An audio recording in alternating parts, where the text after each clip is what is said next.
keep trying. If he's most of the time he gets it there. It's just right or left. He pushes it right a lot. But right a lot. 50-28, huge performance. Scott, I looked. Defense gave up a little more than 5 yards a carry on the ground. I guess if you look at a negative, but he thought the defense played pretty well. Kind of bend but not break, kind of a philosophy. Had a couple key takeaways, and I expect probably Friday night. And I asked him, that's one of the questions, Coach, are we whiting out or bluing out or all red? What are we doing? And he said, he laughed. He got a kick out of the question because he said they had a luau last week before the game, but he expects there to be a really big crowd, too. You think? Yeah. And probably, Scott, could it be the biggest crowd maybe to ever possibly? If the rain holds off, it could be. And there's another factor going into it. Not just because it's a big game, you'd have a big crowd there anyway, but it's you. It's you. Every little league football player out there, their parents get in free, so that's a big thing there too, to where they won't allow more families hopefully to get there, and that you add that into the mix. I mean, how many players are in the youth league? At least probably 20 per age group, maybe more than that. Oh, there's more than that. Yeah, I'd say there's probably. I'd say there was over 100 that signed up. Over 100 at the beginning of the year, because I talked to the person who runs it, and he said, they were record numbers this year. So you add that, and say if half of them show up, and then you add a parent with them or whatever. So my next question to him today was, tell me about Glasgow, both sides of the ball, and what are our keys to beating Glasgow? And he said if Glasgow ever catches the balls they're supposed to catch, they're going to put up 60 against somebody. And that was obviously a compliment to their quarterback, Easton Jesse. I knew he threw for a week before last, Scott, and he threw for about 400 against somebody. Against Monroe, they threw for over 300. Yeah, so Easton's a really good player. They got really athletic players at wide out. They got several big bodies. They run it at you. They run that wing tee a lot too, and that worries me. We didn't play very well against the wing tee. I didn't think against Franklin Simpson, and they don't run it all the time, but they don't run as much as Franklin Simpson. But when they get into running situations, they'll line up in that wing tee and they'll have motion going everywhere, and it gets very confusing. So I have to be real disciplined against that. But like you said, they're two wideouts. One of them 6'3". He's walking on to UK as a preferred walk-on. The other one is a sophomore that's probably going to be better than the older one when he gets to that age. He's about 6'4". He's a backup quarterback too, and he's a very good athlete. We saw him in basketball last year as a freshman, and how athletic he was in basketball. So I think Coach Stonebreaker, just talking to him, he thinks his kids will be ready for the challenge. They'll be fired up and likes where they're at right now at this point in the season. So Monroe County win on Friday night, 15. One of the questions I wanted to ask you about the Monroe County game real quick is I know over the past several years you have broadcasted Adair football. It's been mostly run. Is it different for you up in the broadcast booth, talking about dropping back or whatever? Yeah, and I always like to emulate the 5 wide receivers. So we're in a 5 wide receiver look most of the time. Four for sure, 5 a lot of times. And I like to say, hey, we got John Doe and Rhonda Rowe on this side, and we got Fred Flintstone. You know what I mean? I like to say lined up on the right side, and it makes it challenging because you never know where these guys are going to be. And I made a comment to him today. I really like Solomon in the slot is like a possession, kind of like a Julian Edelman type receiver, because he's got that toughness about him that I love. And he said they hadn't really had to use him like that this year because a couple other guys are doing that. But don't be shocked if we see it Friday. I mean, you just never know what you're going to see from these guys. You put, that's the thing. I agree 100% with that. But you put Solomon at that slot where a safety or a linebacker's on cover him, it's a complete mismatch. I could see that. I could see that. I'm not necessarily say it happens this week, but I could definitely see that being used at some point in time this year. Because high school, I mean, nothing against high school linebackers or safeties or even cornerbacks. High school kids cannot cover anybody. They just can't. I mean, it's just, I know we've got several interceptions this year, but I don't know how well we were covering receivers then. I think it's just more bad throws, and we went and got it. So it'd be interesting to see how that comes out.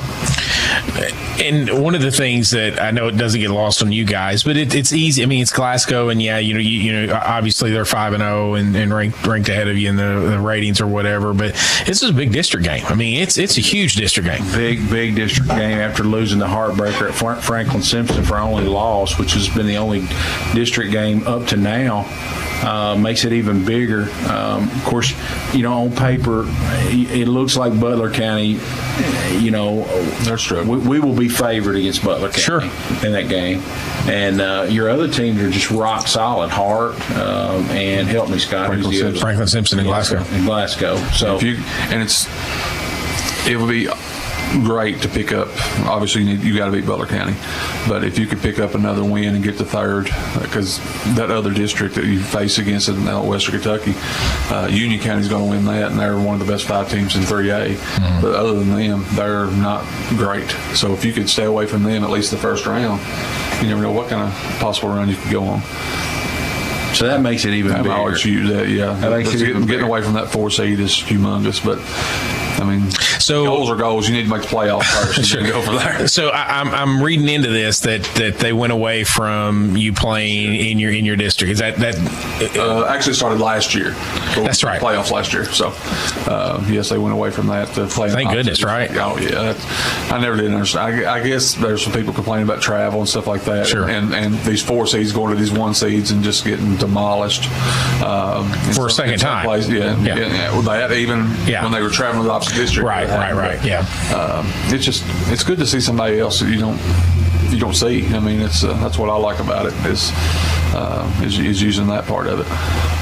And I said this off before we came on the air, but and Scott and I 100% agree on this. You can just throw out the whole he played them and these play, but I mean, if you look at if you're a believer in that, Glasgow beat Barron County by 1 point in double overtime last week, but Barron County lost to Monroe, and then Adair County took care of Monroe pretty handily this past week. Again, you can't read into that, I know, but it's just a lot of people will look at that and go, No. There's an interesting it's called Bluegrass Preps. It's a website and I was looking there today under their football message board, and they've got Adair versus Glasgow predictions. And this afternoon, you can pick which team. It was 9-9. Wow! And a lot of people on there saying that it could be the best game in South Central Kentucky this week. So. Be interesting to see. Yeah. I just hope I thought we responded well at Franklin Simpson. I was worried about that game, especially after we fumbled first possession. They just went right in and scored. It's like, But for some reason, these kids, I mean, I've been a Adair County player, fan for my entire life.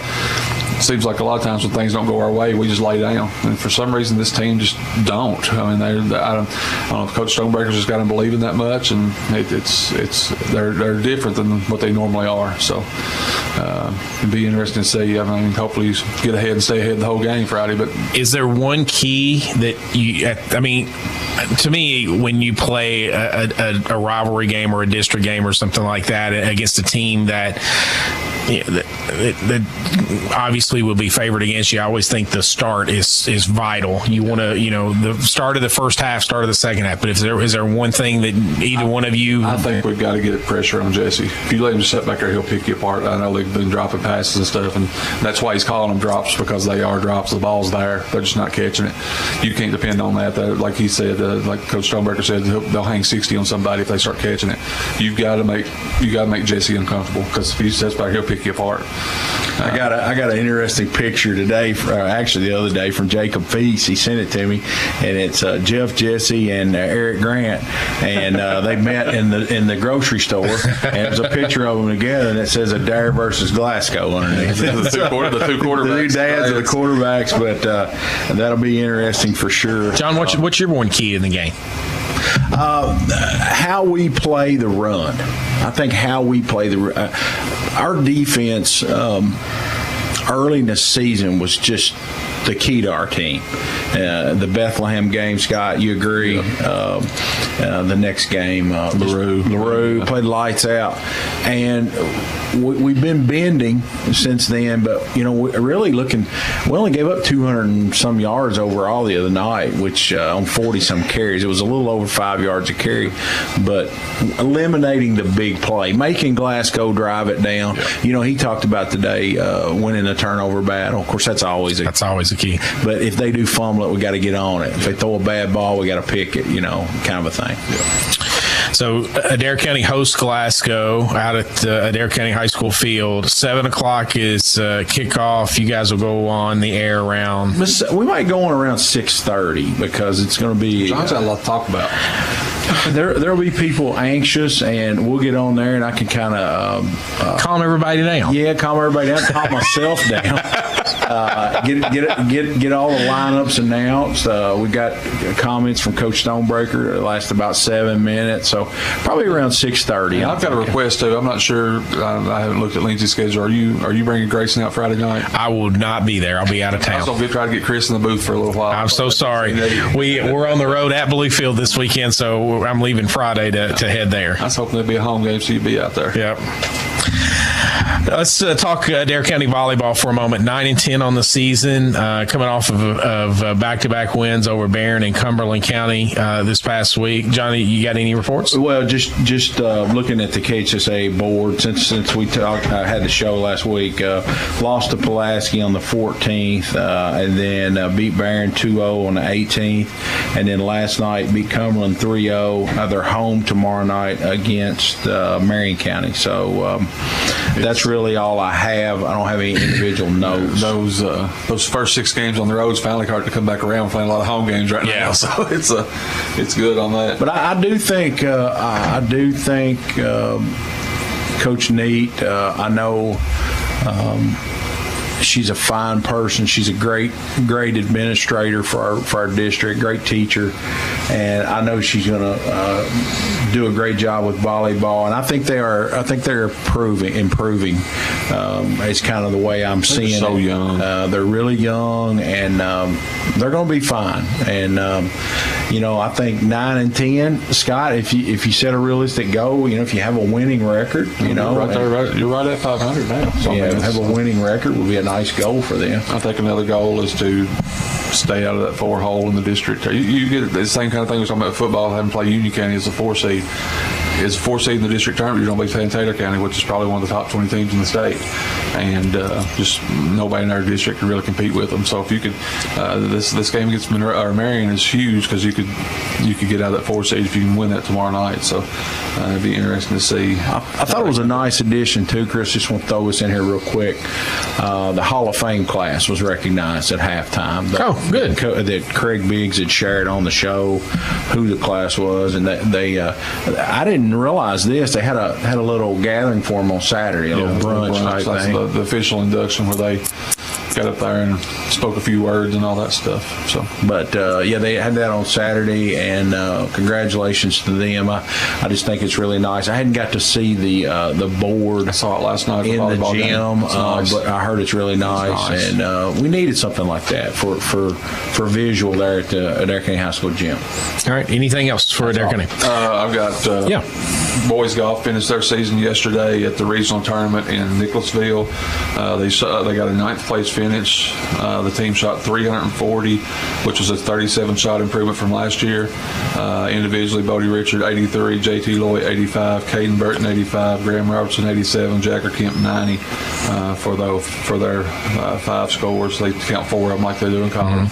Don't have an update yet from the girls, but their region was today, and they teed off this morning. I think in the girls there's a morning, what do they call them? Not grouping, but wave is what they're called, like a morning wave and wave, Yep. whatever it's called. So I think that those scores will be coming out here hopefully before long, but probably not before we get off the air tonight. All right. That'll do our Adair County segment. We're going to step away for a minute. We'll come back, talk a little Lindsey Wilson athletics. This is J&S Auto Sales Sports Talk Live and Local. United Citizens Bank. This is Matt Lloyd with United Citizens Bank. Although I'm very proud of all the products and services we offer, the best thing we have to offer is good, old-fashioned customer service. It may seem like banking is moving to smartphones and computers, and while we can do that too, we don't think anything can replace a firm handshake and your confidence in our word. When you think personal service and customer-first banking, think UCB. United Citizens Bank, Equal Housing Lender, member FDIC. This is Kylie McCovens. I'm a Greene County High School graduate and a Lindsey Wilson College student. I'm well on my way to earning my degree in Human Services and Counseling. At LWC, I've met new people, had the opportunity to become involved on campus, and I've loved being a part of campus ministry. Visit today and you will want to make Lindsey Wilson College your new home too. Call the admissions office at 270-384-8100 or email us at admissions@lindsey.edu. Have you injured yourself playing a sport or exercising? Sports medicine experts at TJ Regional Health are trained to get you back on the road to recovery. Whether you're dealing with sprains, fractures, knee and shoulder injuries, or other common injuries, our goal is to prevent illness and injury in active individuals of all ages and help prevent future problems to maximize your performance. Find out more at tjregionalhealth.org/rehab. Patients first, team always. TJ Rehabilitation Services. Let J&S Auto Sales show you how easy it is to buy a quality used car in Columbia. They believe in fair prices, superior service, and treating customers right. Their friendly and knowledgeable sales staff is here to help you find the car you deserve, priced to fit your budget. Shop their virtual showroom of used cars, trucks, and SUVs online at jnsautosalesky.org. J&S Auto Sales, here to help you find that perfect car you deserve, priced to fit your budget. It's how sports know-it-alls know it all. CBS Sports Radio, 101.9 FM and 1270 AM WAIN. Plus online, 1019WAIN.com. Hey there, are you looking for a reliable healthcare solution? Look no further than Primary Care Associates of Russell County Walk-In Clinic. I'm Susan Bradshaw, APRN, and I'm excited to tell you about our exceptional clinic. We've got you covered from the littlest ones to the wisest adults. We also know that convenience is a key, which is why we're open from 8 a.m. to 8 p.m., Monday through Saturday, and even on Sundays from noon until 6 p.m. Primary Care Associates of Russell County Walk-In Clinic, your trusted healthcare partner.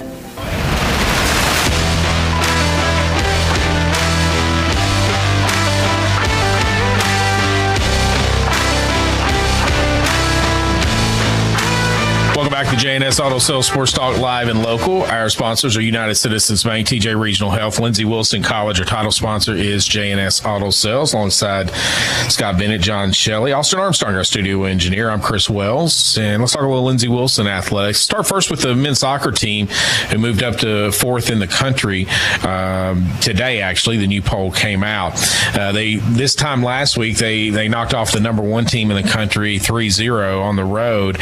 They then it was up in northern Indiana. This is bad planning by our men's soccer coach Sicelo Butalizi. I've kind of nudged him a little bit on this. They came back and then they went back to northern Indiana to take on Grace, who was ranked 10th in the country. Lost that game 1-0. Grace has moved up since to number 5 in the country, just right behind Lindsey Wilson. So Blue Raiders 5-2-1 on the season. Had a scoreless draw with Shawnee State on Monday night. Scott, Monday night, I go out, score, 0-0. It was unreal because Lindsay just controlled it the entire time. I think Shawnee had one good chance to score. The rest of the time, Lindsay Wilson, they just couldn't. Blue Raiders had about, I'm gonna say 3 starters out, and just couldn't find the net. But Shawnee State goalkeeper played pretty well. But I'm there, I'm watching it, I'm stunned that we can't find the goal. And then this is how the night ended, which is incredibly disappointing and heartbreaking all in one. Shawnee State had a young man get hurt in the game. There was 42 seconds left on the clock, and he probably got hurt with about a minute to go. And as everybody who watches soccer knows, there's a lot of faking of injuries from time to time. Well, this young man didn't get up, and they were kicking the ball around him. They were jumping over top of him, and he just laid there. And I thought, oh, that doesn't look good. And so they finally stopped play for a moment, and the trainer came out, the athletic trainer came out, and coach from Shawnee State came out, and then I see our coach, Stitch, all of a sudden get on his phone. I thought, okay, that's not good. I'm up in the stands. And so I go down on the field and come to find out the young man broke his leg. Oh, wow. So it was obviously a tough, I hope the young man's doing well. I know it was, we brought the EMTs from the ambulance came down, and they did a great job. They administered an IV right there on the field, and anyway they took him over and was going to x-ray and all that stuff like that. But our prayers are with him. But man, it was awful. It was right there at the end of the game, and again it was one of those instances where I went down on the field and you could just tell by looking at the leg that it was broken. So hope he's doing well. The men's soccer team back in action on Friday. They'll go down to Alabama Huntsville and play. That's a non-NAI school. They'll play. I think they're a Division II school, so that's where the men's soccer team will play on Friday night. They open up. The men and women actually open up conference play next Tuesday. They'll be on the road down in Henderson, Tennessee. They'll take on Freed-Hardeman. That's when the conference season will start. Volleyball moved to 8-6 last night on the season. They defeated Georgetown in 3 by set scores of 25-18, 25-23, and 25-17. So Blue Raiders 1-0 in conference play, and they'll take on University of Cumberland on Friday night. So a couple of teams that are undefeated so far this season in conference play. That'll happen over at Williamsburg. And then Saturday, the Lindsey Wilson football team moved to 2-1 on the season, 57-7 over Point. Wow, what a game! You guys have had to endure a delay this year, right? How long was your delay? 45 minutes. Yeah, that was actually before the game started, so that made it a little bit more tolerable. But, and then, we had an injury delay too. But that's right. A little different. We played the first half. No issues. You could see some clouds starting to form out to the west, and then right at the beginning of the second half, both teams were coming down on the field, and then the trainer come out and said, "We got to clear the field." There was a lightning strike. I think it was right at 8 miles. I had my weather. It's 8 miles, so you have to clear the field. At 15 miles, be on the lookout. 8 miles, you clear the stadium, and so we had a lightning strike within the 8 mile radius, and there was no rain, none whatsoever. But I could see this line coming up the parkway. And it was in Edmonton at the time, and it was getting closer and closer. I thought, we're getting ready to get some, and it opened up, and it just rained solid for I'm going to say probably an hour, and then it rained the entire rest of the game as well. We were delayed about 90 minutes. We were at halftime, so Hayden did a great job back here in the studios. I take 2-minute breaks every now and then. He was on top of it each time. We got to interview our athletic director Willis Pooler during the timeout. But that's no fun having those lengthy delays like that. And then we come back, and I don't know if you saw any videos of Lindsey Wilson, the field at Parnell Family, but it rained. Yeah, it rained so hard that Coach Collector was down on the side of the field. He said the water was up to his ankles. That's how hard it was raining. And I'm telling you, we went down and checked the drains because we thought, okay, it's something. No, they were just flowing. It was unreal how much rain. I talked to Coach Talley, Mike Talley, after. He said we got somewhere in the vicinity of a little over 2 inches in 90 minutes of rain. And I mean, there's just no place for it to go. But we actually redid our track this past summer, and it's sloped ever so slightly. So if you've ever looked at the track, there's drains on the inside in between the turf and the track. And so there's a slight drainage from the football, slight drainage from the level. It's tilted just a bit, so all the water goes down in these drains. Well, it was raining so hard that it wouldn't drain, and there was times when it would quit raining for just a few moments, and the field itself was the puddles were starting to dissipate until it started raining again.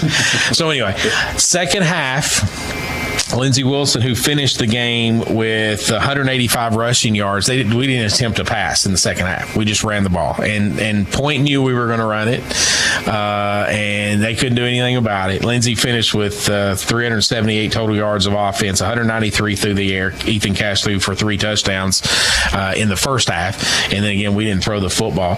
Griffin Sweeney, who was somewhere in the third to fourth on the depth chart, ran 10 times for 95 yards. In that second half. The funny part was once the all clear was given by the trainer, the lightning had gone away outside of the radius. The Lindsey players coming out of the locker room, they came down and just would dive and slide in the water. It was so awesome to see. And then Point a few minutes later would come out and they do the same thing. So they kind of embrace the all the water and everything, and both teams handle it really well. But it was a quick half because there was just a lot of running clock. I went out Sunday. Grayson, my son, had a game out at the middle school, and I thought, it's going to be so muddy out there, and it wasn't. So, in fact, he was down on the ground a couple times and barely even had dirt spots on his uniform. So we just got hammered on the parkway. Apparently, it wasn't as bad, in town or yeah. So just crazy. But 57-7, Lindsey Wilson defeated Point on Saturday. Blue Raiders remain number 11 in the national poll. They will travel to Bluefield this weekend. We'll have a 12:30 kickoff in Bluefield and 11:45 pregame. You can join Bob Boone and myself for that one, beginning at 11:45 with our as we get ready to kick it off at Bluefield. It's actually the last non-conference game during the regular season for the Blue Raiders this season. First time we played Bluefield since 2016. Lindsey Wilson's 5-0 all time against Bluefield, but it'll be the first time we played since 16. And finally, in cycling news, Mateo, and I'm hoping I'm pronouncing this correctly, Marisas won 2 national championships this past weekend at the USA Cycling Track Championships. He won the men's sprint and the men's time trial. So congratulations to Mateo for a couple of national championships. Lindsey Wilson archery is over in Williamsburg this weekend.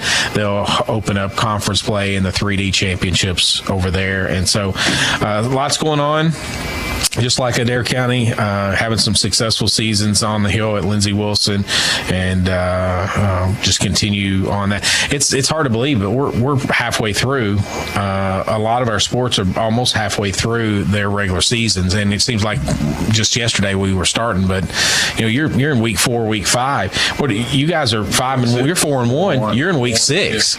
So you are halfway. Do you play 10 regular season games? Yeah. So there's one bye week coming up, so after this week we'll be a little over halfway. Yeah. We're a little under halfway right now as far as weeks or as far as calendar goes. Yeah. Game wise, we are halfway.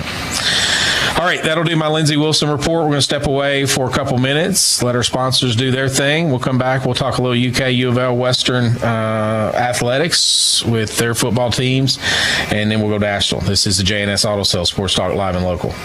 Let J&S Auto Sales show you how easy it is to buy a quality used car in Columbia. They believe in fair prices, superior service, and treating customers right. Their friendly and knowledgeable sales staff is here to help you find the car you deserve, priced to fit your budget. Shop their virtual showroom of used cars, trucks, and SUVs online at jnsautosales.ky.org. J&S Auto Sales, here to help you find that perfect car you deserve, priced to fit your budget.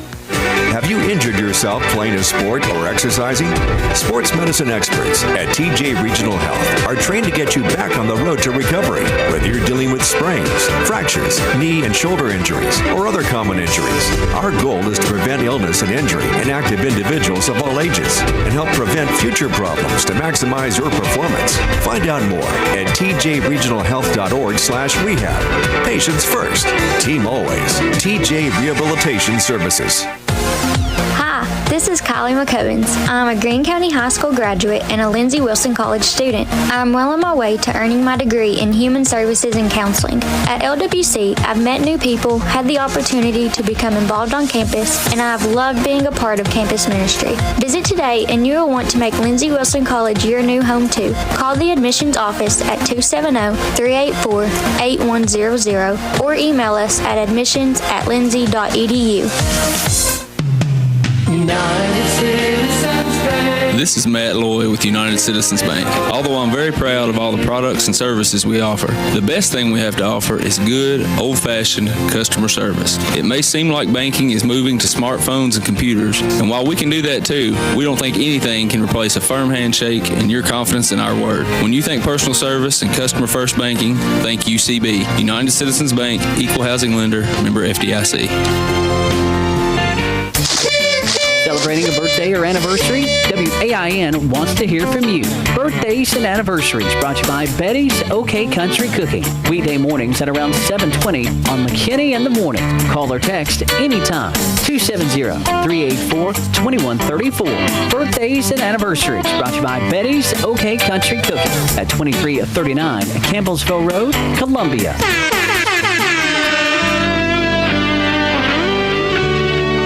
Hey, son, how are you feeling? I'm fine, Pops. What's on your mind? I can't explain it. When your kid can't find the language, find the lyrics. Start a conversation at sounditouttogether.org. Brought to you by Ad Council and Pivotal Ventures.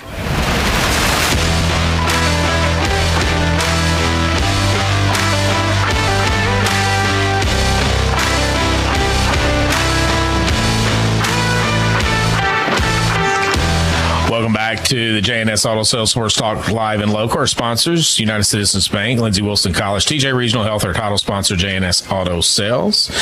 Gentlemen, let's talk a little UK athletics, UK football. 3-0 start on the season, handled Akron 35-3. It just seems like, to me, Stoops is never happy. He is never, they won that game 35-3, and I know it's Akron, but still, your offense puts up, 450 yards, your defense doesn't give up hardly anything, and he's complaining. Is he just a perfectionist? I kind of agree with him, though. It just wasn't, I know it wasn't close, but they better be glad they played the three teams they played, let's put it that way. And does this sound crazy? Yes. I'm going to say that Kentucky does not look good in their uniforms. I'm seeing 4 stars on paper, but I don't see the same kids that I saw last flying around and the athleticism, the big guys up front. I'm not seeing Kentucky being dominant, passing the look test. Now, again, Boyle County doesn't pass the look test either, I've heard, but, they can play. So that doesn't mean everything. But there's something not clicking. I don't know if offensively we're not on the same page. I don't know if Leary's not comfortable in this offense. I don't know. Look at the stats, though. I mean, I get it. I know what you're saying. I know. I mean, he's like second in the country in completion percentage, and he's second in the SEC in yards passing. I mean, it's crazy. I completely agree with you, but it's the numbers. The numbers are disagreeing completely. I think we're going to see some things that we've been in disguise that we're hiding. Yeah, Stoops is notorious about being very vanilla until he has to do something. We got good backs. We got good receivers. We got, I was listening to ESPN today. They said to be elite, you got to have, big playmakers. We got those with Brown. I know the other receiver took some criticism for not finishing routes and pouting some, Dane Key. But, I mean, we're advancing. We got Vandy. I mean. So here's the question. What do they show this week with Vandy? As little as they can. Yeah, I think you're exactly right. I don't think you show anything to Florida. Yeah, Florida's turned out to be. They played a really shocker this weekend. Yeah, really good game last week, beating Tennessee. And remind me off the air to show you the TikTok. the TikTok of the Tennessee fan in front of the TV. In front of the TV. Well, UK plays Vandy this Saturday. It's an 11 a.m. kickoff from down in Vandy. I read something and I didn't read it through. I was more glancing at it than anything else. Of course, Vandy's just doing all kinds of construction to their stadium, and cranes holding up the scoreboard. Yeah, I mean, it's in the locker room's a tent. Yeah, so it's just something that the opposing teams are having to deal with. And they kind of talked a little bit about that, so it's unique. Have you ever went to a game down there? I've never been to a game down there. Place to watch a game. We actually had practice in that stadium one time. Lindsey Wilson did. We were going to, I think, Bethel or somewhere, and we stopped in Nashville because Vandy was out of town. They were going somewhere else. In fact, it's kind of a funny story. Our buses were waiting for their buses to leave. We actually saw the police escort as they were taking their buses away, and then we were able to pull our buses in and actually use their stadium for practice. But I've never been to a game down there. It's really good. There's not a bad seat. It's just like a one level oval, or it was then. I'm not sure what they're doing down there now. But tickets available, dirt cheap. Oh, I'm sure cheap. And its capacity is only 25,000 right now with all the construction going on. So but you can still, there's all kinds of. In all honesty, every time UK goes down there, if you're a Kentucky fan, it's easier to get there really than it is to Lexington for the most part. The baseball field is like you can spit in the outfield from the stands at football. I mean, that's how close it is. It's just crazy. But a good opportunity for Kentucky, to be 4-0 going into that Florida game. Definitely looks like the Florida game is going to be a lot tougher than we might. Where's that at? Is it at Florida? At Lexington. Oh, it's in Lexington. 11 a.m. Central Time. Oh, I saw that. Yeah. And the Vandy's early kick, right? Yeah, it's 11 too. Do y'all like it if you're looking forward to a game? Do y'all like it get it over with during the day, or do y'all rather wait till night? I don't know. I love that 6:30 game time last week. Well, if you're a tailgater, it ruins all that because they don't tailgate. It didn't ruin it for some people this week. Some of the things I saw for 11 o'clock kick. I mean, I'm sorry. Yeah, for 11 o'clock. Yeah. So I like the tailgating aspect, and but of course, just me. Kentucky's going to be there unless they're playing one of the big boys. They're always going to have the second or third option on the time because the SEC sets they let the TV set the. But I'm kind of surprised that especially the way Florida played against Tennessee, and UK most likely going to be 4-0 going into it. I'm still kind of surprised they made it to the end game. But who else is playing? That's I didn't look. Everybody, all the pundits thought the UK would be the night game on ESPN because of the schedule. Yeah. What the schedule looked like, but obviously it wasn't. So yeah.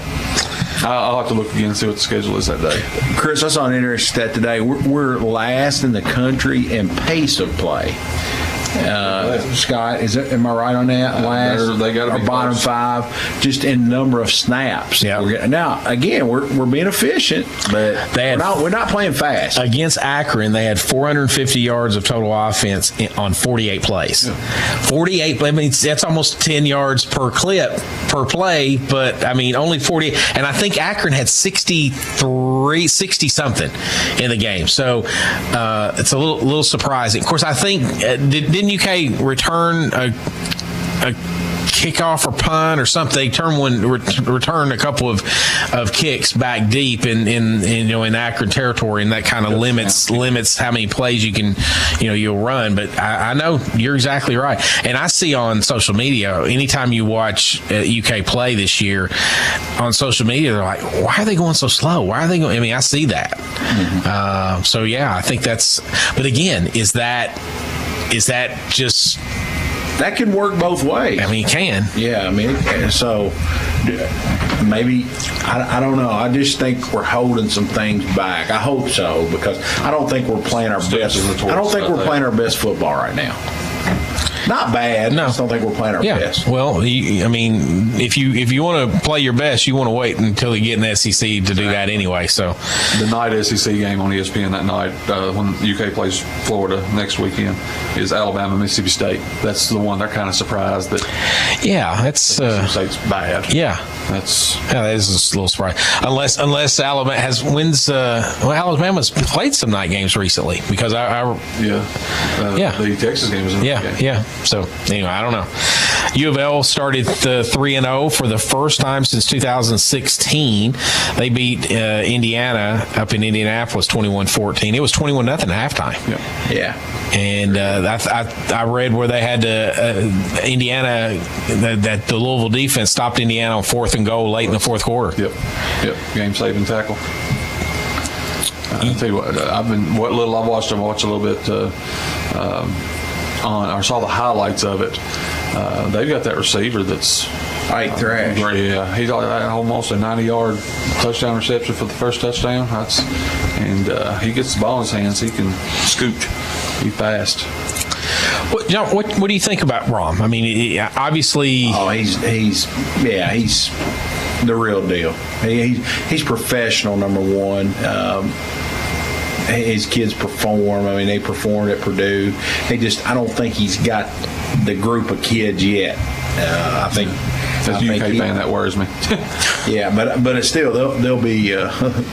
Plummer's definitely he's a great. I don't know. Plummer's like a possession guy. System quarterback. Yeah, he's a system guy, but.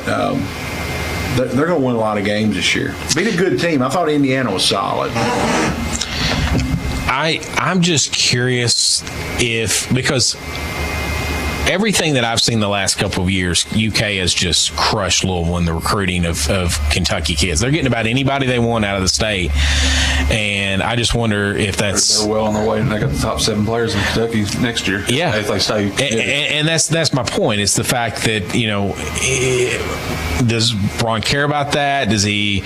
I'm just curious. I think he cares about the Louisville schools. Yeah, I mean he's got it. And he'll have the inside track on any Trinity kid because Brahms are royalty at Trinity. I can see him having a great relationship with high school coaches, not only in the state but in the Louisville area too. I don't know about Lexington, but I can see Brahm having that. Wasn't his dad a high school coach, Scott? I think he helped at Trinity. Yeah, all the Brahms. I think he'll have that relationship with those high school coaches, which I think is important. And I'm not saying Stoops doesn't, but I just see that in Brahm more. I'm just curious on, and again, we'll know in a couple of years, but I just find it interesting that Louisville has really struggled to keep any good Kentucky players. It used to be, if you was a good player in Louisville, nobody had a chance at it. That's right. I mean, absolutely. That's my point. Chance, yeah. But you're talking about Soup's recruiting, all that, as long UK's got to keep Marrow. I've got to. I mean, I don't care what you call him coach, call him whatever you want to, but just let him be the lead recruiter because he's getting it done. There's no doubt. I mean, they're going up in Ohio constantly about every year. Then Ohio State's going to get their choice up there, but they kind of passed Michigan up there about getting the ones Ohio State don't want. Yeah. What about the two I guess they're brothers, the twins that they just flipped? Yep, flipped Friday night. Yeah. I heard on a radio show Monday of some people that were there. So it was kind of an odd thing. Apparently they had it planned, but win or lose, they were flipping. But Merrill was there. Yep. Also, Michigan's recruiter that's recruiting them was there and was about 5 feet away when they flipped. Oh, no. They said it was kind of an odd situation. Oh, goodness kind gracious. of one of those things you're just not comfortable right there when that happens. I mean, can you imagine that phone call from him to Harbaugh? Oh, goodness. Western lost to Ohio State 63-10. They fall to 2-1. No surprise there. They really lose. That's exactly right. It was 7-3 at the end of one. Bob Boone is a huge Ohio State fan, and I will every now and then catch him checking the scores when we're on break or whatever like that. And I won't say that he was nervous after that first quarter, but he was a little irritated. It was just 7-3, and then they scored 35 in the second quarter, and he felt a lot better. So, real quick about Ohio State, they played Notre Dame this weekend, probably the game of the weekend as far as college football. And I was watching a video on TikTok today. They announced that the Vatican is having a watch party. That game's at Notre Dame. Your all's thoughts about that? Ohio State. Notre Dame's a lot better this year than I thought they were, but. I don't know what to think about college football right now. I mean, there's just so many. Okay, I got the top 25. You got Georgia, Michigan. You got Texas at 3, Florida State at 4. Then you got USC at 5, Ohio State 6, Penn State 7, Washington, who's people say are for real. They're 8. That's Michael Penix.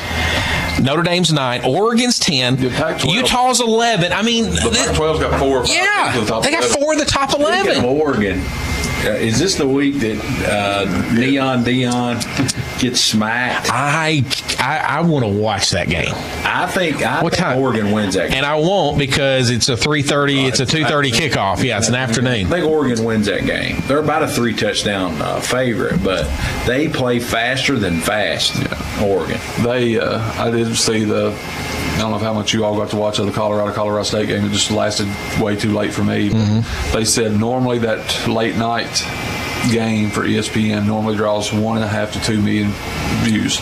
This one drew 9.5 million. Yeah. It's their biggest one ever at that game slot, and their third or fourth biggest one ever of any game. I was telling Austin before we come in, my favorite part of that game, of course, you all know the pregame hype with the sunglass cap comment. Yeah. Colorado State's coach said, to be respectful, he needs to take them off during meetings or whatever when you go inside. And so Dion delivers all the crew on game day a pair of sunglasses, his team a pair of sunglasses, and then come to find out he's got his own sunglass line. They sold 1 million pair the week following the game. So he got on and thanked Norvell. I wonder if I had something in the background. That was my favorite part of the week. That's fantastic. Oklahoma goes to Cincinnati this week. Alabama at Ole Miss. I'm sure Lane Kiffin and Oregon State at Washington State. Again, Oregon State's 14, Washington State's 21. I mean, the Pac-12's going out with style. Yeah. Swan song. Oregon State's solid. Oregon State's good. So that's the what's going on this week in college football. NFL, your Bengals are 0-2. Oh, Bengals, they're in trouble. Serious trouble. Joe, the last play of the game, is limping off. He will not play Sunday. A guy. You know that, or you? No, I'm just saying. Is it, okay. Play. I have not heard that officially, but Jake Browning will never taking a snap.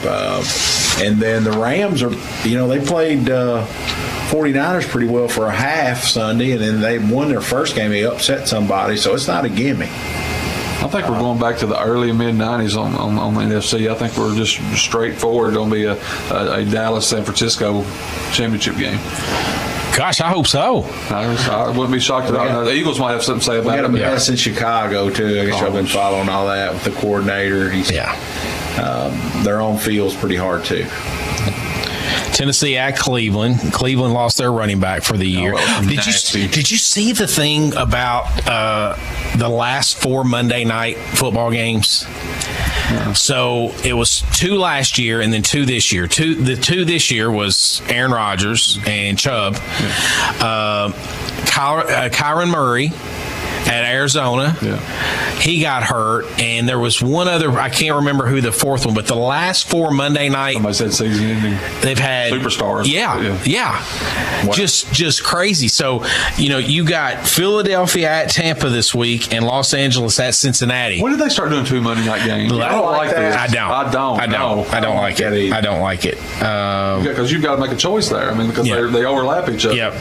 I don't like it very much. And I think this is the last week of it. So I think they just, again, you got to make choices during Sunday anyway. But the London stuff before long. The 9 a.m. Sunday morning kick. Yep. Can't get off here without saying Cowboys 2-0, and they look good. Their defense, Michael Parsons, their defense is unreal. He's really good. Their offense isn't bad either. Their running back, they got rid of Zeke. Yep. He should have been the running back for the last 3 years. Tony Pollard's really good. Man, he's a good player. And, Dak's a game manager. He's not. He's been known to get them beat, I guess, but in my opinion, he's a game manager. They've got to just lean on that defense. I agree. They're at Arizona this week, and then you mentioned the Rams at Cincinnati in primetime on Monday night. That I don't know if you can go 0-3 and feel good about your chances to make the playoffs. Well, because that division's pretty good. You got Pittsburgh, but you got Baltimore, you got Cleveland. I'm just saying, if Joe's out, then we might have to chalk this year up. I hate to say it. It's early. He just don't look right. I don't think he was completely healthy when he came back. And finally, men, before we get out of here, baseball, we're coming down to the last couple of weeks. Actually, we got 2 weeks left. And there's some really good races left. But if my Cubs don't make it and your Reds don't make it, let's make a pact that we're just Baltimore Oriole fans. Oh, yeah, absolutely. I'll go with that. Absolutely. Are you concerned? Scott, you made a great point. You made a great point that the Reds' schedule is a lot more favorable than some of the other teams. A lot more favorable than the other teams. But they didn't take advantage of that today. Well, the Twins are pretty good, though. Pretty good. They won 80 games. Yeah. The Twins got a better record than the Reds do, but they still got a series against St. Louis, which is below 500, a series against Pittsburgh below 500, and another one in there that's, I think Cleveland might be the only team that's close to 500 they have left after the Twins. The Cubs have got to, but they'll have to play the Cardinals, and the Cardinals will just love nothing more than to mess up the Reds. Cubs have got they got Pittsburgh. They got Pittsburgh this week and Colorado. They've got to do damage because the last week they got the Braves and the Brewers. Wow. How rough that going to be? Exactly. That'll do our show this week. One other little thing. We're going to put John on the spot. Online wagering starts a week from tomorrow, John. We need to have your picks next Wednesday afternoon or next Wednesday evening. I'll try to come up with something for sure. Thanks to our sponsors, Lindsey Wilson College, United Citizens Bank, TJ Regional Health, our title sponsor, JNS Auto Sales. For Scott Bennett, John Shelley, and Austin Armstrong, until next week, I'm Chris Wells. This has been the JNS Auto Sales Sports Talk Live and Local.